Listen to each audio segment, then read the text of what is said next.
Air is common for everybody. Life म्हणजे LIFE, बरोबर. Lifestyle for environment. पण आपण जर विचार केला तर हवेच्या प्रदूषणामुळे किती आपला मेडिकल एक्सपेन्स किती ही वाढलेला गोष्ट आहे. खरी, खरं हे महत्वाचं सांगा. हा खूप कोणी महत्वाचं. विचार केला का? हे जे मॉनिटरिंग स्टेशन आहेत हे आमचे बेस आहे. हम्म. ह्यांच्याच आधारे आम्ही पुढचे धोरण ठरवतो. आज मार्केटमध्ये आपल्या मोबाईल फोनवर अनेक ॲप आहेत. हो. AQI म्हटलं की असे हजारो ॲप येतात, पण तो ॲपचा डेटा कुठून आला आहे, हो. ऑथेंटिकेट आहे का? तर आपण सुद्धा जर गाडी गरजेची आहे का घरातून बाहेर पडताना, बरोबर. हा एक छोटासा विचार केला पाहिजे. हम्म. याला आरोप केला जातो की हे काम कुणाचं आहे, हे काम पोल्युशन कंट्रोल बोर्डाचं आहे. बरोबर. पण तसं न करता आपणच जर स्वतः clean environment starts with me, आपण जर असं सुरुवात केली तर नक्कीच प्रत्येकाच्या खारीच्या वाट्याने निश्चितच पर्यावरण सुधारण्यासाठी हातभार लागेल. पण हा बदल घडवण्यासाठी तुम्हाला त्याचं मूलभूत कारण काय आहे हम्म. हे पहिलं शोधणं फार गरजेचं आहे.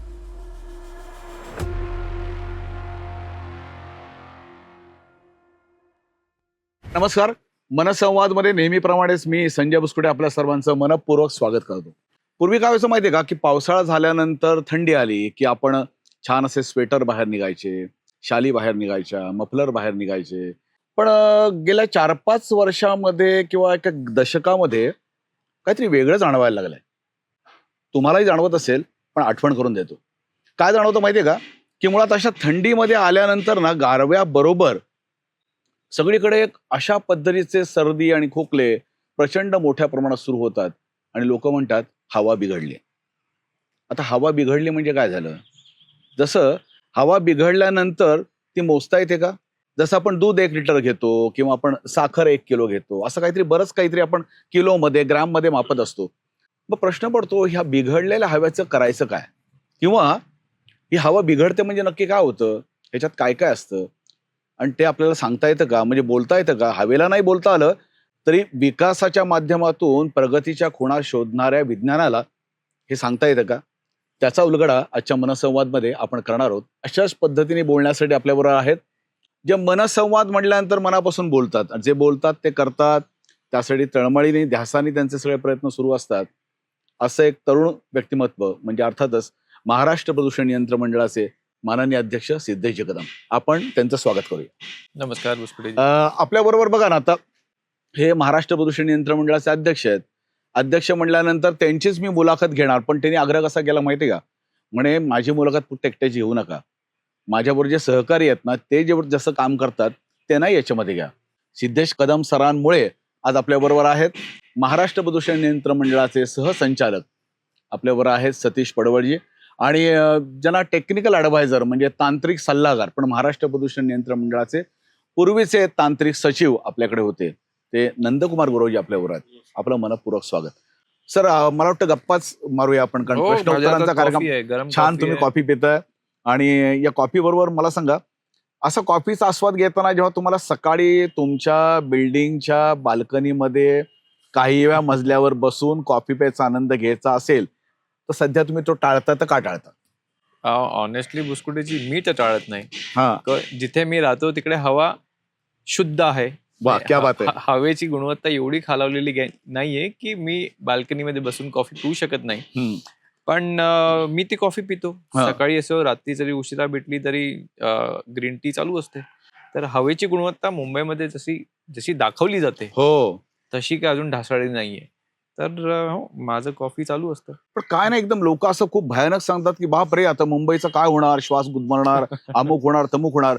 आणि प्रत्यक्ष तुम्ही जाऊन आज सगळीकडे भेटी पण दिल्यात मुंबई शहरामध्ये, आणि जसं म्हणतो ना डॉक्टरला निदान होतं तसं हे हवा प्रदूषणाचं एकक मापणारी यंत्रणा पण आहे.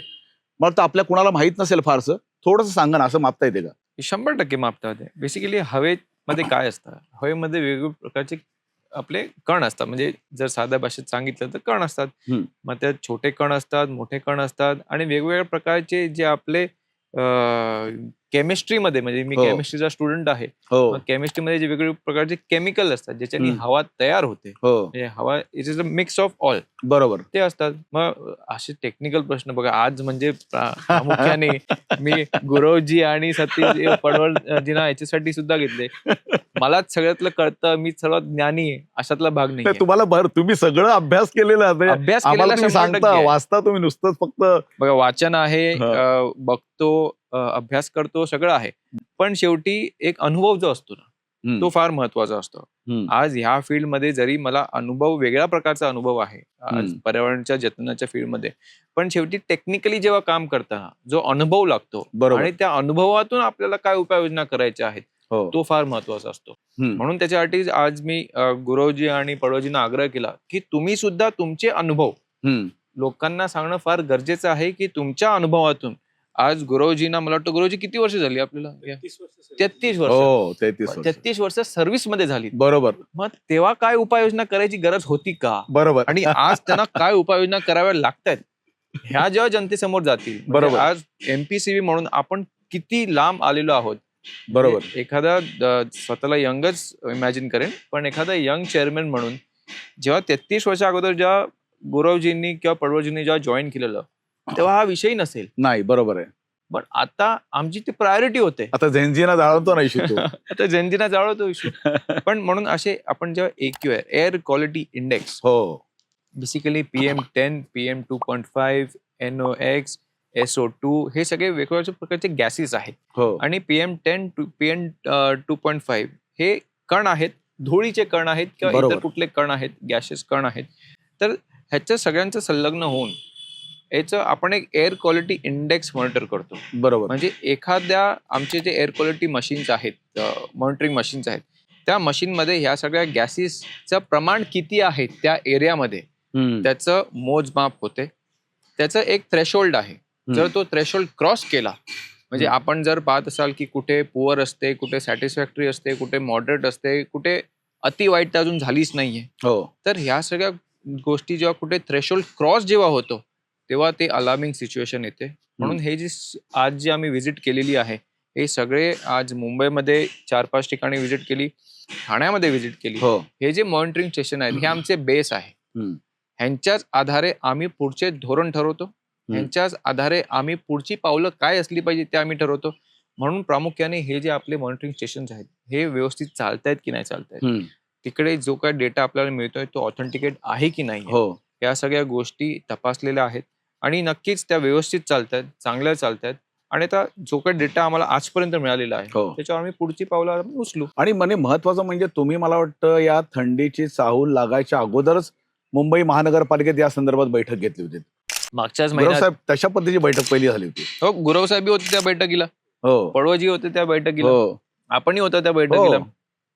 मुंबईमध्ये आज मुंबईचं जिओग्राफिकली आपण अशाच ठिकाणी बसलेलो आहोत हो की विंटरमध्ये वरची हवा गरम असते, ग्राउंड लेवलची हवा असते थोडी थंड असते. हम्म. म्हणून जी थंड हवा असते ती हलकी असते, बरोबर ती ऍटमॉस्फिअर मध्ये इव्हॉपरेट जाऊ शकत नाही, बरोबर. म्हणून ती ट्रॅप राहते. हो. एक साध्या भाषेत म्हणाल ती हवा ट्रॅप राहते. हो आणि मुंबईमध्ये जे व्हेइक्युलर पोल्युशन आहे, हो कन्स्ट्रक्शनचे जे पोल्युशन आहे, हे पोल्युशन त्याला एस्केप व्हायलाच जागा भेटत नाही. बरोबर. म्हणून आपण ह्या थंडीच्या सीझन मध्ये आपण म्हणतो धुकं, फॉग, पण तो स्मॉग आहे. स्मॉग आहे. तो स्मॉग आहे हम्म. जे सकाळी उठल्यानंतर आपल्याला खरंय. दिसतो, तो स्मॉग आहे. म्हणजे जे पोल्युशन जे जनरेट झालेलं आहे एक दिवस अगोदर किंवा 2, 3, 4, 6 तास अगोदर, त्याला एस्केप व्हायला जागाच भेटत नाही. हो. वरची हवा ही हेवी आहे, खरंय. गरम आहे, मधली हवा थंड आहे आणि म्हणून ती हवा तरंगत राहते. बरोबर. हे इतर सीझन मध्ये होत नाही. हम्म. पावसामध्ये ते डस्ट पार्टिकल असतात ते वाहून जातात हम्म. आणि समर मध्ये सगळीच हवा गरम असते म्हणून ती आपल्या ऍटमॉस्फिअर मध्ये एस्केप होऊन जाते. बरोबर. तर ह्या सगळ्या गोष्टी अनेक लोकांना माहिती नसतात. आणि प्रामुख्यामध्ये संजयजी, जे मीडिया चॅनल आहेत, हो म्हणजे- तो खूपच गोंधळ म्हणजे आहे. मला तर खूप असं वाईट वाटतं की आपण थोडा तरी अभ्यास केला पाहिजे या अनुषंगाने. पण सगळीच करत नाही, याच्यातला भाग नाही. तुम्ही माध्यमाला सांगता की बाबा माध्यमांची तर भूमिका खूप महत्वाची खूप असते महत्वाची आहे, आणि खूप त्यांनी महत्त्वाची. अभ्यास करून बोललं पाहिजे आणि त्याने तो घबराट पसरवायची, विपर्यास्त काहीतरी करायचं. 100%. मध्ये मध्यंतरी एका वर्तमानपत्रात ठाण्यामध्ये अशा पद्धतीची बातमी आली होती आणि मग मात्र तुम्ही ते खोलात जाऊन सगळं पाहिलं आणि प्रत्यक्ष काहीच नव्हतं. आज मार्केटमध्ये आपल्या मोबाईल फोनवर अनेक ऍप आहेत. हो AQI म्हटलं की असे हजारो ऍप येतात, पण तो ऍपचा डेटा कुठून आला आहे, हो ऑथेंटिकेट आहे का? खरंय. आज आपल्या फोनवर सुद्धा इंटरनल सुद्धा एक ऍप आहे, ऍप आहे पण बरोबर. तो ऑथेंटिकेट आहे का? खरंय. तर नाही. राज्य शासनाने काहीतरी नियमावली तयार केलेली आहे हम्म, ह्याच्यासाठीच की आपल्याला कुठे दिशाभूल नाही झाली पाहिजे. बरोबर. म्हणजे जर कुठे समजा कोणी जर मागच्या वर्तमानपत्रामध्ये हो. म्हटलं की अमुक अमुक काहीतरी AQI झाला हो आणि जर तो आम्ही जर गृहीत धरला असता तर अख्खी मुंबई ठाणा बंद करावी लागली असती. खरंय खरंय. शक्य आहे का ते? नाही शक्य. बरोबर आहे. म्हणून अशा वेळेला जे आमचे जे ऑथेंटिकेट हम्म, जे आम्ही MPCB आहेत किंवा इतर महानगरपालिका आहेत त्यांच्याशी विचार विमर्श करूनच त्यांनी अशा कुठल्या बातम्या केल्या पाहिजेत. उगाच नागरिकांमध्ये कुठेतरी संभ्रम निर्माण होतो हो की आज अधिकारी वर्ग काही काम करत नाही, प्रशासन काही काम करत नाही. पण एक मात्र आपण लक्षात घेतलं पाहिजे की मुंबई, ठाणा किंवा इतर कुठली मोठी शहरं आहेत हो हे आता अशा फेज मध्ये आहेत की ते डेव्हलपमेंट फेज मध्ये आहेत. बरोबर. तर हे आयुष्यभर चालू राहणार आहे काय? तर हो. नाही. आयुष्यभर कोस्टल रोडचं काम सुरू राहणार आहे की नाही. नाही? आयुष्यभर ठाण्यामध्ये टनलचं काम सुरू राहणार आहे की तर नाही? तर हा एक डेव्हलपमेंट फेज आहे. हा फेज एकदा थांबला हो की नक्कीच आपण इम्प्रुव्हमेंटसाठी 100% त्याच्यामध्ये प्रयत्न करू. म्हणजे एकूण हवा प्रदूषण आणि या सगळ्या गोष्टींना थोडंसं असलेलं कारणीभूत म्हणजे माणसंच आहेत. त्यांनीच निर्माण केलेले प्रश्न आहेत आणि तेच स्वतःला प्रश्न विचारतात दुसऱ्याला समोर ठेवून की हा सोडवायचा कसा. 100%. आज जर मी आज जो डेटा पाहिला सगळ्या स्टेशन्स मध्ये मेजॉरिटी PM10. हो PM10चा सोर्स काय असतं? व्हेक्युलर, म्हणजे आपल्या बरोबर. गाड्यांमधून. नंतर नॉक्स कुठं नसतं तर गाड्यांमधून असतं. हो तर आपण सुद्धा जर गाडी गरजेची आहे का घरातून बाहेर पडताना बरोबर. हा एक छोटासा विचार केला पाहिजे. मी हे नाही म्हणत की सगळ्यांनाच पब्लिक ट्रान्सपोर्ट शक्य आहे, पण ज्यांना ज्यांना शक्य आहे हो त्यांनी ते युज करावं. आपल्याकडे अजूनही तो कॉन्सेप्ट नाहीये कारपुलिंगचा. कारपुलिंगचा अजून बरोबर ना नाहीये. गुरुजी? कारपुलिंगचा अजूनही हो, कॉन्सेप्ट नाही बरोबर आहे. तर मी जेव्हा बाहेरगावी होतो, हो ऑस्ट्रेलियामध्ये होतो, कारपुलिंग इज अ कॉन्सेप्ट. हो युनिव्हर्सिटीमध्ये जाताना 4 जण काही सगळ्यांची गाडी घेऊन जात नव्हते, एकत्र जायचं. कारपुलिंग. बरोबर कारपुलिंग. तर अशा सगळ्या गोष्टीवर आपल्याला त्या गोष्टी अंमलात आणाव्या लागतील.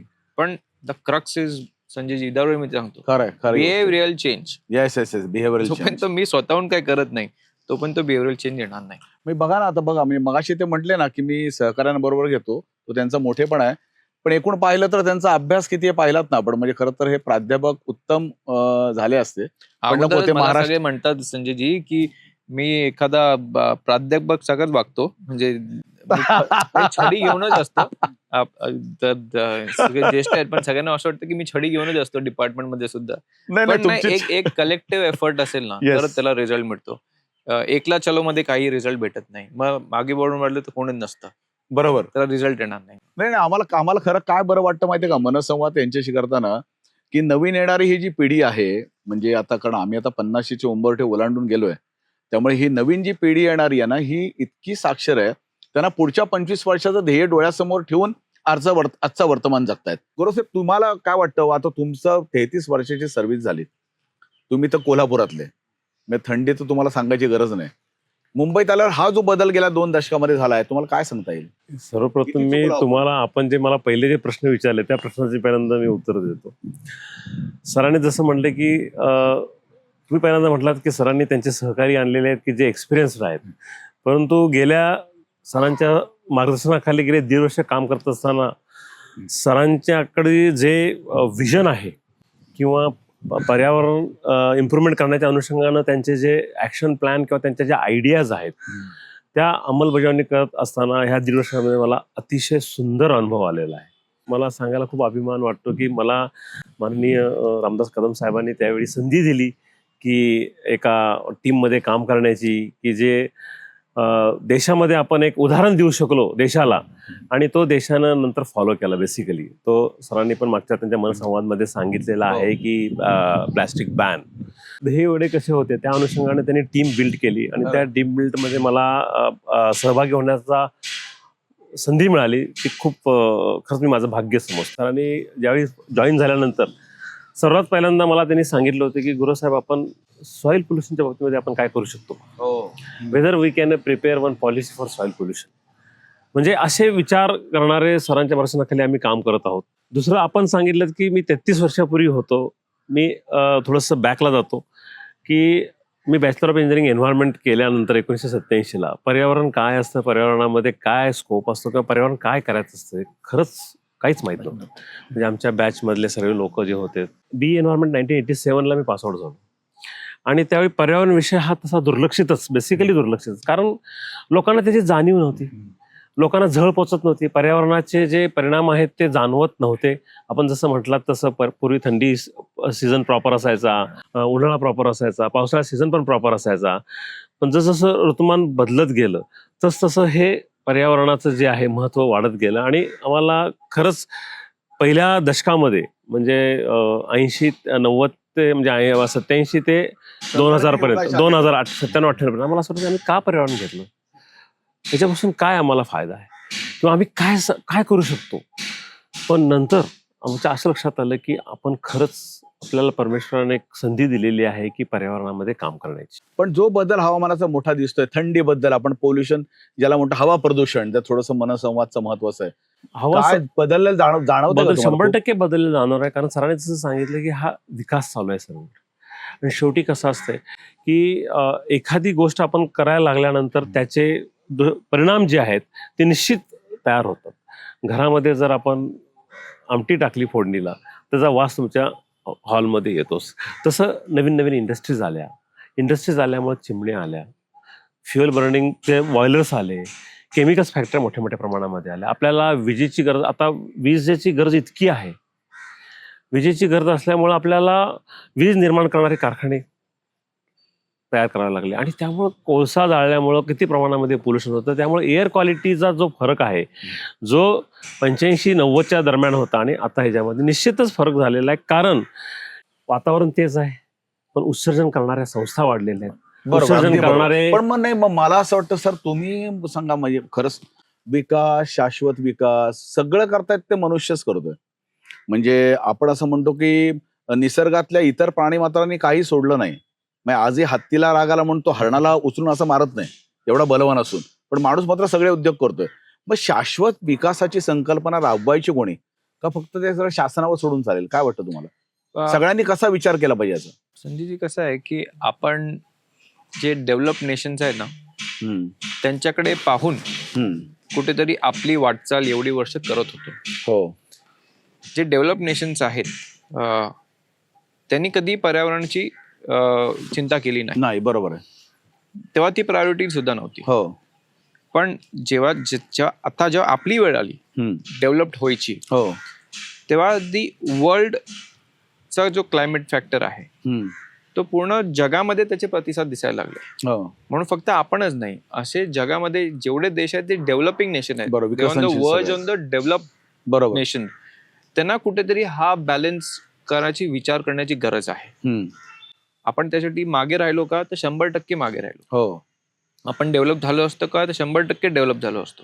पण आता ती काळाची गरज आहे. फक्त आपल्या देशापुरता विचार करून चालणार नाही, तर पूर्ण जगाचा विचार जर आपण केला, पूर्ण जगाचा क्लायमेट चेंजचा विचार केला, तर त्याच्यासाठी आपल्याला आपलं इकोलॉजिकल बॅलन्स, डेव्हलपमेंट आणि इकोलॉजिकल बॅलन्स हे फक्त आपणच नाही, म्हणजे प्रशासन म्हणून नाही, तर प्रत्येक नागरिकांनी सुद्धा केला पाहिजे. म्हणजे जसं मी साधं उदाहरण दिलं, कार पुलिंग, त्याच पद्धतीने जे व्यवसाय सुद्धा आपल्याकडे जे येत आहेत, तर अनेक व्यवसाय, अनेक बिझनेसेस, इंडस्ट्रीज जे आपल्याकडे येतात, ते सुद्धा आता त्याच दृष्टिकोनातून विचार करतात. बिकॉज कुठेतरी आता जर तुम्ही इकोलॉजिकल बॅलन्स आणि तुमचा व्यवसाय आणि प्लस पुढे जाऊन त्याचं रेव्हेन्यू जनरेशन, तुम्ही जर ते केलं तरच तुमचे जे पैसे आहेत गुंतवलेले, तरच तुम्हाला त्याच्यातून रेव्हेन्यू परत येईल. बरोबर. शेवटी तो पण एक फॅक्टर आजच्या बिझनेस सर्कलमध्ये तो कन्सिडर केला जातो. अगोदर केलं जात नव्हता. बरोबर. अगोदर फक्त माझे पैसे कसे वाचतायत, बरोबर, ह्याच्यावर लक्ष देत होते. पण वर्ल्ड बिझनेस फोरम मध्ये हा सुद्धा एक फार मोठा फॅक्टर आहे. म्हणून जसं आपण म्हणाल की तो फक्त प्रशासनाने विचार करा तर नाही, प्रत्येक नागरिकांनी तो विचार केला पाहिजे. प्रत्येक बिझनेस हाऊसेसने तो विचार केला पाहिजे आणि ते करतायत, बऱ्यापैकी करतायत. पण ज्या पद्धतीने जसं आपली डेव्हलपमेंट होत आहे, त्या पेसनी तो विचार होत नाही. 10 ठिकाणी जर प्रोजेक्ट सुरू असतील, त्यातले क्वचित 3 किंवा 4 किंवा 5 प्रोजेक्टर्स त्या अनुषंगाने विचार करतायत. बाकी अजूनही 10 प्रोजेक्ट जे आहेत ते आपलं जे चलता ऍटिट्यूड आहे, तो ऍटिट्यूड अजूनही चालू आहे. पण दरवेळेला काय होतं की तो जो चलता ऍटिट्यूड तो फक्त त्या 5 प्रोजेक्ट करता सीमित राहत नाही, बरोबर. तो सगळ्यांना अफेक्ट करतो. हम्म. म्हणून तो इनडिरेक्टली नाही तर डायरेक्टली तो पूर्ण जगाला अफेक्ट करतो. खरंय. तर हा विचार म्हणजे छोटा आहे की मोठा आहे मला माहित नाही, हम्म. पण हा विचार सगळ्यांनी केला पाहिजे. आणि तुम्ही आज महत्वाचा मुद्दा मांडला जो खरंच खूप महत्वाचा होता, की लोक प्रश्न मांडून सोडून देतात किंवा हवा मोजण्याची जी पद्धत आहे किंवा इंडेक्स फक्त आज नुसता पाहिला नाहीत, तर तुम्ही सगळ्यांना असं सांगितलं की नाही बाबा ह्याचे सोर्स काय ते शोधा. आणि खूप महत्वाची गोष्ट आहे म्हणजे याला काय आहे मुळात हा प्रश्न निर्माण का होतो असा विचार आतापर्यंत कोणी केला नव्हता. फक्त ते सांगत होते हवेचं इंडेक्स एक्यूआय एवढा आहे, 300 जाईल 350 जाईल, आपल्याकडे तेवढा गेला नाहीये. पण हे महत्वाचं आहे म्हणजे असे शोधण्याची गरज वाटते का? संजयजी, आपण याचं उत्तम उदाहरण पाहिलं, तुम्ही चायनाकडे पाहिजे. हो खरंय. चायनाचं ऑलिम्पिक्स आपण सगळ्यांनी पाहिलं. होय. काय परिस्थिती होती तिकडे, बरोबर. गुरुजी, काय परिस्थिती हो होती. बरोबर. आता ते काय सिच्युएशन आहे. तर चायनासारखा देश जिकडे इंडस्ट्री मोठ्या प्रमाणात आहे, हो, most populated country in the world, त्याने ते जर असा बदल आणू शकतात, बरोबर, तर आपण तर मुंबई त्याच्या अनुषंगाने काहीच खूप नाही, छोटी आहे, खूप छोटी आहे. बरोबर. दिल्ली त्या अनुषंगाने खूप छोटी आहे. बरोबर. तर पण हा बदल घडवण्यासाठी तुम्हाला त्याचं मूलभूत कारण काय आहे हे पहिलं शोधणं फार गरजेचं आहे. म्हणजे बरोबर. साधं आपण डॉक्टरकडे जातो, डायग्नोसिस करतो, बरोबर. आपण ब्लड टेस्ट करतो, सिटी स्कॅन करतो, पेट स्कॅन करतो, कशासाठी? बरोबर. मूलभूत कारण आपण आजारी का पडलो त्याच्यासाठी. म्हणून एक स्ट्रॅटेजिक अप्रोच ठेवून जर कुठलंही काम केलं तर तुम्हाला रिझल्ट भेटेल, नाही तर रिझल्ट भेटणार नाही. म्हणजे जसं मॅरेथॉन मागच्या वर्षी होते, तुम्ही पहिल्यांदा म्हटलं की नाही आपल्या गाड्या लावा आणि तिथल्या हवेची एअर क्वालिटी पहिली तपासा. म्हणजे हे अगोदर करणं आणि त्याच्यावर उपाय शोधणं हे फार कमी वेळा होतं. नाही तर प्रश्न मांडले जातात, निर्माण होतात आणि मग सोडवण्यासाठी भाऊ गर्दी करतात, ते काहीच सुटत नाही. Correct correct correct 100%. पण या सगळ्या गोष्टींचा विचार केला तर पडवळ साहेब तुमच्यावर आता मोठी जबाबदारी आहे, कारण त्या विभागाचे तुम्ही प्रमुख अभियंता आहात. तुम्हाला काय वाटतं हा चॅलेंज आपण स्वीकारू शकतो, यावर उपाययोजना करू शकतो, किंवा भविष्यामध्ये आपल्याला अजून मोठ्या प्रसंगांना काही सामोरं जावं लागेल? निश्चितच आपण करू शकतो. तसा महाराष्ट्र आपला भारतात बघायला गेलं तर फार प्रगतशील म्हणजे सगळ्यांच्या पुढे असतो, की महाराष्ट्र सर पूर्ण भारताच्या इतर राज्यांना दिशादर्शक ठरतो. तर आता जर पाहायला गेलं तर आपण जे रूल केलेले आहेत, रिस्ट्रिक्शन, सगळ्यात पहिले रिस्ट्रिक्शन, पोल्युशन सोर्स शोधून आपण जे आता रिस्ट्रिक्शन सुरू केले, की जसं की मुंबईमध्ये जर आपण पाहायला गेलं तर बांधकाम, आरएमसी प्लॅन यांच्यासाठी आपण एक आयडियल टूल किट तयार केलं. 28 केलं. आरएमसी साठी आपण त्यांना वेगळ्या गाईडलाईन्स दिल्या की तुमचा प्लॅन पूर्ण बंद असला पाहिजे. हा इथं कुठल्या राज्यात तो नियम नाही. आता बांधकाम करताना किंवा एक्सकॅव्हेशन करताना त्यासाठी जे चायना किंवा फर्स्ट क्लास कंट्रीमध्ये क्लोज लूपमध्ये जे बांधकाम पाडतात किंवा एक्सकॅव्हेशन करतात त्या पद्धतीचं पण आता हळूहळू रिस्ट्रिक्शन म्हणजे कंपल्शन करणं आपल्याला गरजेचं आहे. बरोबर. की या जेणेकरून गोष्टीची आपण उपाययोजना करून ते ते प्रश्न आपण सोडवू शकू आपण. बरं, यात महत्वाचं असं तुम्ही मला वाटतं केलेलं काम म्हणजे आरएमसी पॉलिसी. म्हणजे बऱ्याच वेळा असं होतं त्या पॉलिसी ड्राफ्ट मध्ये राहतात, त्या 5-6 वर्षांनी लागू होतात. तुम्ही ती फक्त मुंबई शहरापुरती नाही केलीत, तर ते रेटून परत अख्ख्या राज्यासाठी लागू करा म्हणलात. कसं आहे संजयजी, की अगोदर आम्ही एक थोडी टेस्ट करून बघितली. हो खरंय. हा, आपल्याला शेवटी काय आहे की ठोकशाही चालत नाही. बरोबर. सगळ्यांना सोबत घेऊन काम केलं तरच तो रिझल्ट भेटणार. म्हणून आम्ही एक छोटीशी टेस्ट करून बघितली की मुंबई पुरतं आपण बरोबर ही पॉलिसी अंमलात आणूया, आणि सगळ्यांनी ती एक्सेप्ट केली. म्हणून मग आम्ही ठरवली आता जर मुंबईमध्ये मेजॉरिटी जर एक्सेप्ट केली म्हणजे MMR मध्ये, तर आपण पुन्हा राज्यामध्ये ती लागू करूया. आणि ते लागू केल्यानंतर सगळ्यांनी एक्सेप्ट केलेली आहे आणि त्यांनी 100% आज तो फरक दिसणार नाही, पण पुढच्या काही वर्षामध्ये तो फरक दिसेल. आजही आमच्या सगळ्यांच्या डॅशबोर्डवर मेजॉरिटी कंप्लेंट हे आरएमसी प्लांटचे येतात. बरोबर. संजयजी, मी तुम्हाला एक सांगू शकतो की सरांनी आता आरएमसी पॉलिसी बाबत जे बोलले, ते आरएमसी पॉलिसी करत असताना आम्ही फक्त रेग्युलेटर आहोत म्हणून आमच्या बाजूनच विचार करता आम्ही पॉलिसी तयार न करता स्टेक होल्डरची बऱ्याच वेळा कन्सल्टेशन्स केलेले आहेत. कन्सल्टेशन्स घेऊन त्यांचे व्ह्यूज घेऊन त्या अनुषंगानं आम्ही ही पॉलिसी तयार केलेली. तेच म्हणतो, ज्यांच्यावर बंधन आणायची त्यांनाच हे बोलवत होते आणि त्यांच्याशी चर्चा करून कन्सल्टेशन मान्य केलं. म्हणजे फारच कसं करायला पाहिजे का? तुम्हाला आले का तक्रारी गुणाच्या काय कशाला बंधन लागतं बरं? काय सुरुवातीला त्यांना विरोध केला त्यांनी, पण त्यानंतर नंतर कळलं की आपल्याला जर लॉंग टाइम बिझनेस करायचे असतील ते करणं गरजेचंच आहे. हा, लोकांच्या शिव्या खाण्यापेक्षा बाबा तुम्ही असं चालवलं. दुसरी गोष्ट कशी आहे की त्यांना एक पटवून देणं फार गरजेचं आहे. एखादा आरएमसी मालक तो जरी प्लांटवर बसत नसेल, तो जरी त्याच्या ऑफिसमध्ये बसत असेल, बरोबर, पण त्याच्यातून जे पोल्युशन होतं ते त्याच्या घरपर्यंत पोहोचेल नाही पोहोचेल ह्याची दक्षता म्हणजे त्याची खात्री तोही घेऊ शकत नाही. बरोबर. Air is common for everybody. बरोबर. माझी फॅक्टरी जर एखाद्या दुसऱ्या राज्यामध्ये आहे तर नॉट नेसेसरी मी असं गृहीत धरून चालणार नाही की त्या राज्याची हवा फक्त त्या राज्यापुरत्या सीमित आहे. बरोबर. It travels. Air is travels. Common for everybody. हो, खरंय खरंय. हे जे आपण सगळ्यांना ते पटवून देणं फार गरजेचं आहे की जी हवा मी ही घेतो हा, तीच हवा आपण सगळे त्याच हवेमध्ये त्याच आहोत. हवेमध्ये होत. होय, म्हणून हे जेव्हा आपण सगळ्यांना सांगतो अरे हा मी जर पल्यूट केलं बरोबर, तर आज ना उद्या मला सुद्धा त्याचा त्रास होणार आहे किंवा माझ्या पुढच्या पिढीला तो त्रास होणार आहे. खरंय. आणि कुठेतरी जो तो एक गणित येतं की नाही खूप महाग आहे हे आहे. पण आपण जर विचार केला तर हवेच्या प्रदूषणामुळे किती आपला मेडिकल एक्सपेन्स किती हो, ही वाढलेला गोष्ट आहे. खरी. खरंय. हे महत्वाचं सांगा, हा सांगा. हा खूप कोणी महत्वाचं. विचार केला का? नाही नाही नाही, बरोबर आहे. म्हणजे फक्त हवाच नाही तर अगदी आपण बरोबर आहे. पाणी पाहिलं हवा आणि पाणी या हो, दोघांमुळे हो, ओव्हरऑल आपण वर्षातून आपला मेडिकल एक्सपेन्स किती खूप वाढलेला आहे, आहे. खूप मोठ्या प्रमाणात. कितींदा आपण केमिस्ट म्हणून नॉर्मल हो गोळ्या हो हो. तुमच्या घसाच्या गोळ्या खूप. किंवा इतर गोळ्या आपण किती घेतो मी वर्षातून? 4 महिने खातोय. एक्झॅक्टली. बिकॉज हे काय आहे की हे आपण कुठेतरी एक तर आपल्या लाईफस्टाईल मध्ये आपल्या चेंजेस झालेत म्हणून आणि नक्कीच जे प्रदूषण जे हवेचं प्रदूषण हे नाही म्हणेन की ते आउट ऑफ कंट्रोल आहे हा. पण 100% ते अशा स्टेजवर आहे की तो नागरिकांना त्रास होतो त्यांना. हा, बरोबर. ओव्हरऑल आपली इम्युनिटी सुद्धा आता अगोदर म्हणजे नाही, पूर्वी बरोबर गुरवजी किंवा बरोबर बरोबर. जसं की राहिली नाहीये. बरोबर, खरं खरं आहे, इम्युनिटी बरोबर. सुद्धा डाऊन झालेली डाऊन आहे. झालेली आहे. तर ह्या अनुषंगाने आपण प्रदूषणामुळे आपला मेडिकल एक्सपेन्स सुद्धा वाढलेला आहे. हम्म. पण तो कमी करण्यासाठी मी एकटा करू शकत नाही. बरोबर. आम्ही सगळे एकटे करू शकत नाही. जोपर्यंत नागरिकांचा सपोर्ट भेटत नाही खरं आहे. तोपर्यंत ते शक्य होणार नाही. म्हणजे नागरिकांचा सहभाग खूप महत्वाचा आहे. 100%. गुरु साहेब, पण नागरिकांनी भाग घ्यायला पाहिजे ना, लोकांना सांगायला नागरिकांनी लागतं. भाग घेणं अत्यंत आवश्यक आहे. कारण का आता आपल्याला माहिती आहे लाईफ म्हणजे LIFE, बरोबर. Lifestyle for environment. म्हणजे जो पण आपण मिशन पर्यावरणपूरक जीवनशैली आपण आत्मसात करत नाही. कारण काय होतं बऱ्याच वेळा असं आरोप केला जातं की हे काम कोणाचं आहे? हे काम महानगरपालिकेचं आहे. हे काम कोणाचं आहे? हे काम पोल्युशन कंट्रोल बोर्डाचं आहे. बरोबर. हे काम कोणाचं आहे? बाबा अमुक डिपार्टमेंटचं आहे. पण तसं न करता आपणच जर स्वतः clean environment starts with me आपण जर असं सुरुवात केली तर नक्कीच प्रत्येकाच्या खारीच्या वाट्याने निश्चितच पर्यावरण सुधारण्यासाठी हातभार लागेल. कारण बराच बघा प्लास्टिक नोटिफिकेशन केलं, प्रत्येकाने जर ठरवलं की बाबा मी प्लास्टिक कॅरी बॅग घेणार नाही, ठरवलं तर 100% शक्य आहे. पण हे ठरवण्यासाठी आपल्याला बिहेविअरल चेंज, सरांनी सांगितलं असं बिहेविअरल चेंज करण्याची आवश्यकता आहे. बरोबर साहेब, मला सांगा, नियम, दंडुका, पोलीस सगळं बळाचा वापर करून लोक ऐकतात, समजून सांगून ऐकतात, गंभीराने मोठा प्रश्न निर्माण झाला की मृत्यूच्या भीतीने ऐकतात. काय वाटतं तुम्हाला? कायद्याने तर ऐकतातच ते, त्यांना ऐकावंच लागतं कायद्यांना.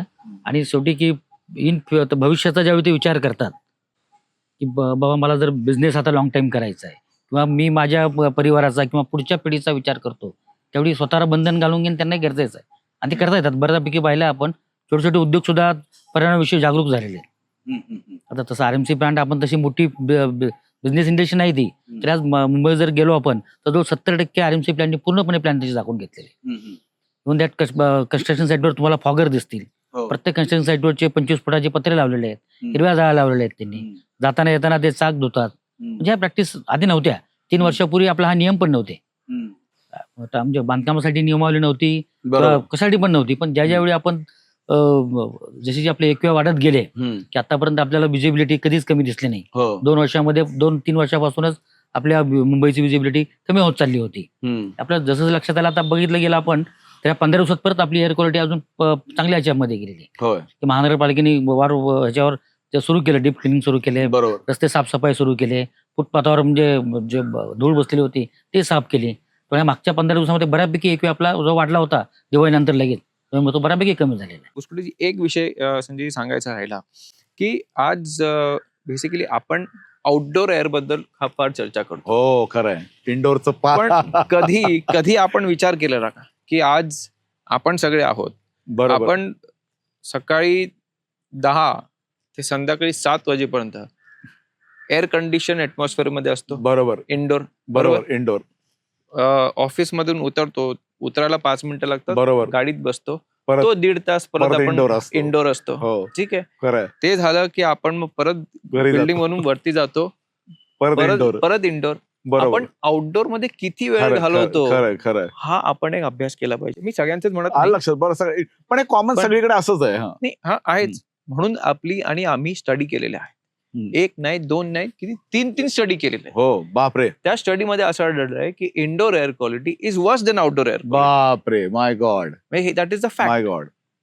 आणि आता आम्ही ब्राउन युनिव्हर्सिटी सुद्धा जे आहे त्यांच्यासोबत आम्ही एक कोलॅबरेशन करतोय. अच्छा they are the pioneers in indoor air quality. अच्छा हो आणि त्याच्यामध्ये आपण अजून अभ्यास करणार आहोत हम्म, की इंडोर एअर क्वालिटीसाठी आपण काय केलं पाहिजे. बरोबर म्हणजे जशी नियमावली, जसे गाईडलाईन्स आपण आउटडोर साठी करतोय बरोबर तसे इंडोर साठी करणं पण फार गरजेचं आहे. हो हो तसं मी म्हणतोय की आपण जे प्रगत देश आहेत खरं आहे त्यांनी ऑलरेडी ते करायला सुरुवात केलेलं आहे. बरोबर आता आपण झगडतोय, लढतोय आउटडोर साठी, बरोबर पण इंडोर इज वे वर्स दॅन दॅट. बरोबर व्हेंटिलेशन नाही, 24 तास एसी मध्ये असतो, एसीचे फिल्टर साफ करत खरंय. नाही, एसीचे जाळ्या साफ करत नाही. बरोबर दॅट इज वर्स्ट. बरोबर म्हणजे आपण जे आजाराचं प्रमाण वाढलेलं आहे त्याला आउटडोर पेक्षा इंडोर एअर क्वालिटी ही त्याला कारणीभूत आहे. बघा आता सरांनी जे सांगितलं ना त्याप्रमाणे ना मी पण ज्याला असं एक खूप छान म्हण आहे की अज्ञानाची जाणीव होणं हे ज्ञानाचं लक्षण मानलं जातं. तशी माझी अज्ञानाची जाणीव सर तुम्ही मला करून दिलीत. कारण मी आजपर्यंत विचार फक्त बाहेरच्या एअर क्वालिटीचा करत होतो. माझ्या घरामध्ये असल्यानंतर ती एअर क्वालिटी काय याचा कधी विचारच केला नाही मी. रात्रभर आपण त्यातच झोपतो. म्हणजे बुसकुडीजी साधं अजून एक उदाहरण देतो. आपण घरामध्ये जे फ्लोरिंग साफ करायला जे तुम्ही केमिकल युज करता हो त्याच्यातून जे फ्यूम जनरेट होतात बापरे हो तेही हार्मफुल असतात. खरंय मोर हार्मफुल देन तुमच्या कन्स्ट्रक्शनची धूळ. बरोबर बरोबर हो खरंय म्हणजे ते कार्सोजेनिक आहेत होय तर ते मोर हार्मफुल आहेत. बरोबर म्हणजे बऱ्याचशा अशा गोष्टी आहेत. म्हणून ह्यातून काही माध्यम असे झालेले आहेत ना की आम्हाला ह्या सगळ्या आता सांगावं लागतं. खरंय नाहीतर ह्या फार टेक्निकल गोष्टी आहेत. नाही पण ह्याच मनसंवादचा उद्देशच तो आहे की या सगळ्या गोष्टी हे फार माहित नसतं. मलाही नव्हतं माहिती. आम्ही बोलतो खूप पण मलाही काही माहित नव्हतं असतं. आता घरी बघायला गेल्यानंतर लक्षात येईल बाबा ती बाई पुसत असताना बाप यातल्या फ्युम्स आपल्या शरीरात जाणार. ठीक आहे टाळता येणार नाहीत पण तरी देखील हा प्रश्न सगळा असला ना सर तरी आपल्याकडच्या माध्यमांची भूमिका म्हणजे कुणावर टीका न करता ही कायम फक्त बातमी आणि रंजित बातमी देण्याकडे अजूनपर्यंत आहे.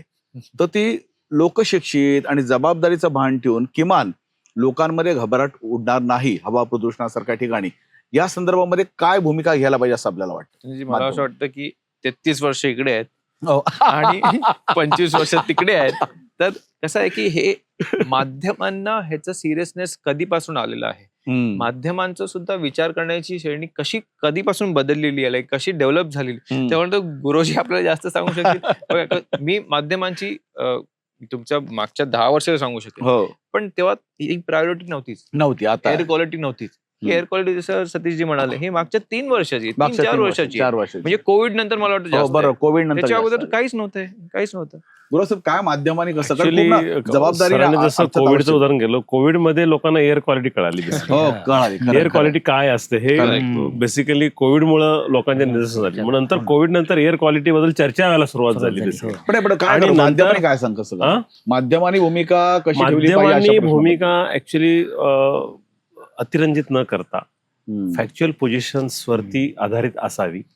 आणि सर्वात महत्त्वाचं म्हणजे ज्या खात्याविषयी आपण ज्या विभागाविषयी आपण माहिती देत आहोत त्या विभागाची खातरजमा केल्यानंतरच जर माहिती किंवा बातमी प्रसिद्ध झाली तर जनमानसामध्ये जो वेगळ्या प्रकारचा फोबिया तयार होतो किंवा घबराट तयार होते ती नाही होणार. पडवळ साहेब इतर ठिकाणचे कुठले ऍप वगैरे आहेत, त्याच्यावर न जाता माध्यमांनी कोणत्या ऍप वरूनच तो खरा डेटा घ्यावा असं काय आहे का आपल्याकडे? सेंट्रल पोल्युशन कंट्रोल बोर्डाने एक समीर ऍप डेव्हलप केलेलं आहे. बरं. त्यामध्ये भारतातल्या सगळ्या शहरांची हवा गुणवत्ता त्याच्यावर तुम्हाला दिसते, एका क्लिकवर दिसते. हा तर ती मग ते गुणवत्ता संपूर्ण भारतातली सगळी पूर्ण भारतातली तुम्ही आता त्यात मुंबई टाकले की मुंबईचे तुम्हाला जेवढे आमच्या 19 स्टेशन आहेत महाराष्ट्र पोलीसची त्याची दिसेल, आय टीमची दिसेल, मुंबई महानगरपालिकेची दिसतील. आणि तो जो एक्यूआय काढलेला असतो हा सायंटिफिकली काढलेला असतो.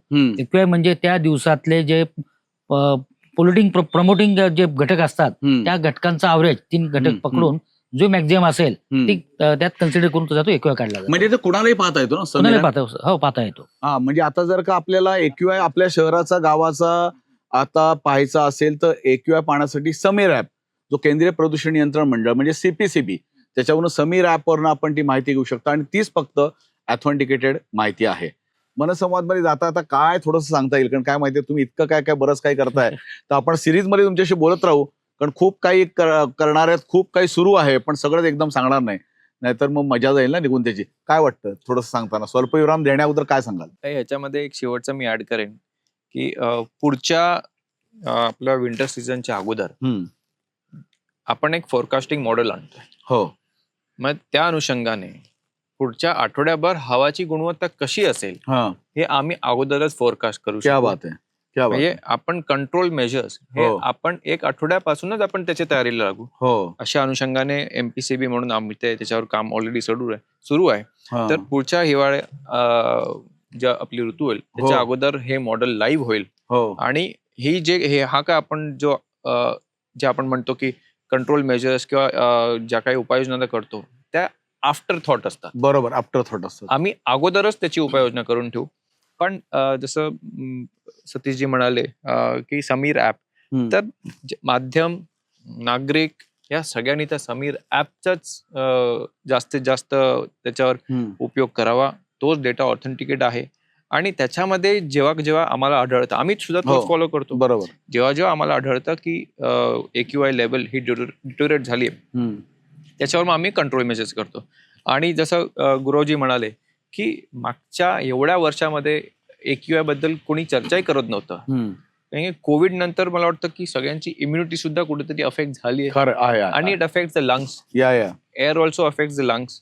म्हणून त्या अनुषंगाने नागरिकांनी सुद्धा सतर्क राहण्याची गरज आहे. एअर क्वालिटी संदर्भात नक्कीच सतर्क राहिलं पाहिजे. पण आपण आपल्या स्तरावर पण काही गोष्टी करू शकतो का याचा सुद्धा त्यांनी विचार केला पाहिजे. साधं उदाहरण आहे की आपण जास्तीत जास्त झाडं लावा. हो, खरं आहे. Start planting. येस. कुठलाही ऋतू असू द्या, काही असू द्या, तुम्हाला जेवढे झेपतील तेवढे तुम्ही झाडं लावा. तिथे जागा भेटेल तेवढी झाडं लावा. शेवटी that is the only air filter in the world which is successful, authenticated आणि त्याला कुठलाही पर्याय नाहीये. खरं. म्हणून जेवढी शक्य होईल तेवढी प्रत्येक नागरिकांनी झाडं लावायची. बघा, आजच्या मनसंवादला स्वल्पविराम घेण्या अगोदर आपण सरांनी जे सांगितलं ना त्या पद्धतीने की जेवढी शक्य होतील तेवढी झाडं लावा. आणि जसं आता पाऊस किती मोठ्या प्रमाणात पडेल हे तुम्हाला समजणार आहे, तसंच आता हवेचं प्रदूषण कसं बिघडेल याचं देखील फोरकास्टिंग होणार आहे. आणि ती मोठी ऐतिहासिक गोष्ट सरांनी सांगितली, पुढच्या भविष्यासाठी मोठी ऐतिहासिक गोष्ट ठरेल. कारण हे जे नाविन्य शोधण्याचं काम असतं ना, ही तरुण पिढीच करू शकते आणि त्याकरता ध्यास हवा मनापासून काम करण्याचा. आणि तो आज सरांकडे आहे. सिद्धेशजी, आपण या ठिकाणी सर आलात, मनमोकळे संवाद साधलेत आणि तुमचे दोन्ही साथीदार नंदकुमार गुरवजी, सतीश पडवळजी, आपणही यामध्ये संवाद घेतला त्याबद्दल आपल्या सगळ्यांचे मनपूर्वक आभार व्यक्त करतो. पुन्हा नक्की भेटणार आहोत मनसंवादमध्ये पुढच्या नवीन गोष्टीसह. काय वेगळं करतोय, वेगळी वाट करतोय त्यासाठी. तोपर्यंत आपल्याला मनपूर्वक शुभेच्छा. आपणही प्रदूषण होणार नाही याची काळजी घ्या. धन्यवाद.